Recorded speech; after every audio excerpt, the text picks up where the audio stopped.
do so well with comedy always. It's just sort of ingrained in you at this point. Was there something about Loretta or even the script for the prank that drew you to be a part of it? Well, Maureen Birch and I had worked together on a movie called Golden Arm that I also went to South by Southwest. It's a female arm wrestling comedy.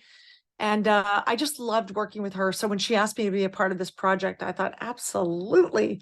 And I understand the power, the gatekeeping properties of a lunch lady in high school. So I'm glad that I'm sure they didn't make you do any sort of on site training for this. They just let you do it. How much of Loretta is improv and how much was she scripted? It was pretty scripted. Yeah. Every once in a while we do an improvised take, and I'll be honest, I can't remember if any of my stuff made it in and my improv made it in. But again, I feel like the writing was so clear and fun that it's just the process is a blast with Maureen.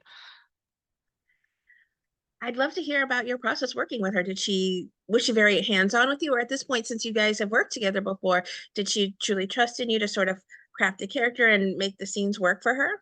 I think she knows to say just enough. I feel like I don't feel micromanaged, but I feel taken care of as an actor. Sometimes if you don't get a note, you're doing fine, and that's a good thing. But Maureen she just has a great eye eye for casting, and this cast is really great. I mean, obviously Rita Moreno, a legend, and Ramona and Connor and Meredith Salinger's in this movie. I mean, it's Keith David. It's really it's a great group. It really really is, and I just feel like this movie is kind of like the kitchen sink. There's kind of a little bit of everything. I kind of call it like a Long Island iced tea because everything's in there, and you're gonna feel good afterwards. Is there a moment that you filmed for this movie, or maybe a scene that you're There's a moment from this movie that I'm proud of, but I can't talk about it. You have to see it.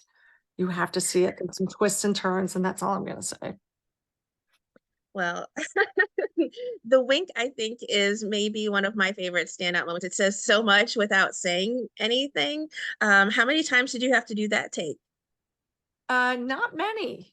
On an indie film, you got to get to it. I mean, we're off to the races. It's time is of the essence. We don't have the luxury, or the money or the ability to stay longer. I mean, we have a location and usually it's a short time and we got to get on it. We actually shot at a real high school, up in Oxnard.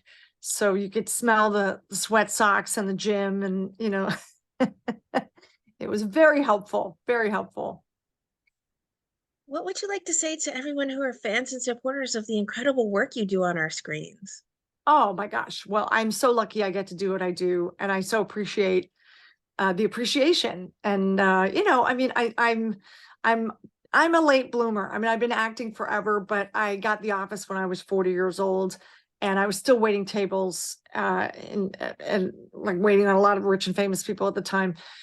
So I just feel like, my message to everyone is like, hang in there, don't give up on yourself, and thanks for not giving up on me.